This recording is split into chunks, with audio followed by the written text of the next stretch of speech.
पाप एक ऐसा पाप है जो कभी माफ नहीं किया जाएगा। वो कौन सा पाप है मेरे दोस्त? देखिए प्रिय भाई और बहनों, जय मसीह। देखिए मेरे दोस्त, मेरे भाई और बहन, आप सबको ये चीज़ पता है कि यीशु मसीह इस दुनिया में आए थे ना, तो पापियों का उद्धार के लिए आए थे। सारी जो जगत है उसका उद्धार के लिए आए थे। जो व्यक्ति पाप करता था वो व्यक्ति का पाप को माफ़ करने के लिए यीशु मसीह अपने लहू से धोने के लिए इस पृथ्वी में यीशु मसीह आए थे। परमेश्वर का मेमना थे यीशु मसीह। परमेश्वर ने अपने मेमने को बलिदान के लिए दे दिया ताकि हर एक जो पापी है उसका पाप धुल जाए और उसका पाप यीशु मसीह के लहू के द्वारा माफ़ हो जाए और वो अनंत जीवन के लिए बचा लिया जाए। इसीलिए यीशु मसीह इस दुनिया में आए थे। आप सबको ये चीज़ पता है।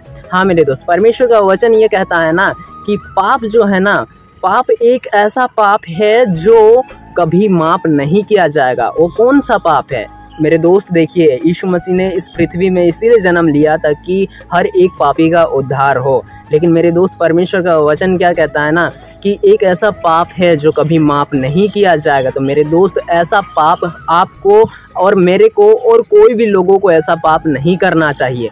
तो मेरे दोस्त, ये ऐसा पाप, कौन सा ऐसा पाप है जो नहीं करना चाहिए, जो माफ़ नहीं होगा? देखिए परमेश्वर का वचन कहता है ना कि तुम कोई भी पाप करो, जैसा भी पाप करो, चाहे व्यभिचार हो, चाहे लाल रंग का पाप हो, चाहे अगर मनी रंग का पाप हो, हर एक पाप माफ़ किया जाएगा प्रभु यीशु मसीह के लहू के द्वारा। तो मेरे दोस्त, ऐसा कौन सा पाप है जो माफ़ नहीं किया जाएगा? तो मेरे दोस्त, एक ऐसा पाप है ना, प्रभु यीशु मसीह कहते हैं कि मनुष्य का हर एक पाप और हर एक निंदा माफ़ किया जाएगा, लेकिन कौन सा पाप माफ नहीं होगा?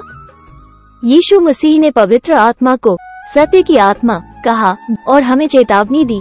मनुष्यों के सभी प्रकार के पाप और निंदा क्षमा की जाएगी, परंतु पवित्र आत्मा के विरुद्ध निंदा, मनुष्यों का अपराध क्षमा न किया जाएगा। जो परमेश्वर का निंदा करता है वैसा पाप को परमेश्वर कभी माफ़ नहीं करेगा। वो पाप कभी माफ़ नहीं होगा। मेरे दोस्त, जो व्यक्ति परमेश्वर की निंदा करता है, प्रभु यीशु मसीह की निंदा करता है, मेरे दोस्त, जब मैं इंस्टाग्राम में वीडियो पोस्ट करता हूँ ना, तो वहाँ बहुत गंदे गंदे कमेंट आते हैं। तो मैं क्या किया ना कि गंदा चीज़ मेरे को जब आता है ना, यीशु मसीह को कोई गाली दे देता है या परमेश्वर के बारे में कोई गाली दे देता है, तो मेरे को बर्दाश्त नहीं होता, अच्छा नहीं लगता। इसीलिए मैंने जो कमेंट बॉक्स का जो था ना, वो मैंने उस चीज़ को ऑफ कर दिया ताकि जो कमेंट करना चाहेगा तो कमेंट ना कर पाए। तो मेरे दोस्त, बहुत कोई गाली देता है ना, तो परमेश्वर का वचन ये कहता है ना, जो परमेश्वर का निंदा करता है तो उसे परमेश्वर कभी माफ नहीं करेगा। जो कोई पवित्र आत्मा की निंदा करेगा उसे कभी क्षमा नहीं किया जाएगा, वो अनंत पाप का दोषी है। तो मेरे दोस्त, इसीलिए हमें परमेश्वर का निंदा नहीं करना चाहिए। तो मेरे दोस्त, मेरे को तो ऐसा लगता है ना, ऐसा लगता नहीं है बल्कि ऐसा ही है, और वैसा व्यक्ति ही परमेश्वर का निंदा करेगा जिसका नाम जीवन का पुस्तक में लिखा नहीं होगा। मेरे दोस्त, ये सच है। जिसका नाम जीवन का पुस्तक में लिखा नहीं होगा वही व्यक्ति परमेश्वर का निंदा करेगा।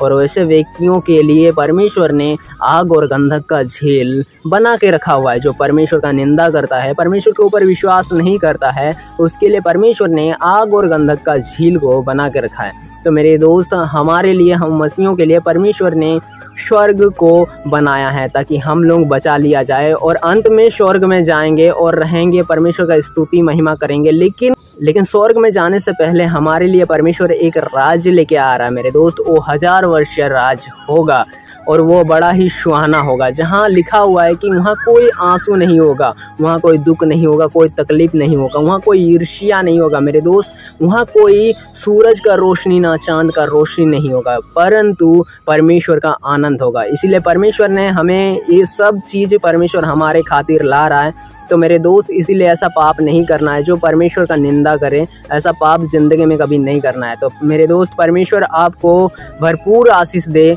और आप सबको ऊंचा उठाए। चलिए, परमेश्वर का डर भय में आप जिए, परमेश्वर के वचन और व्यवस्था के अनुसार चलिए। परमेश्वर आपको आशीष दे। आमीन।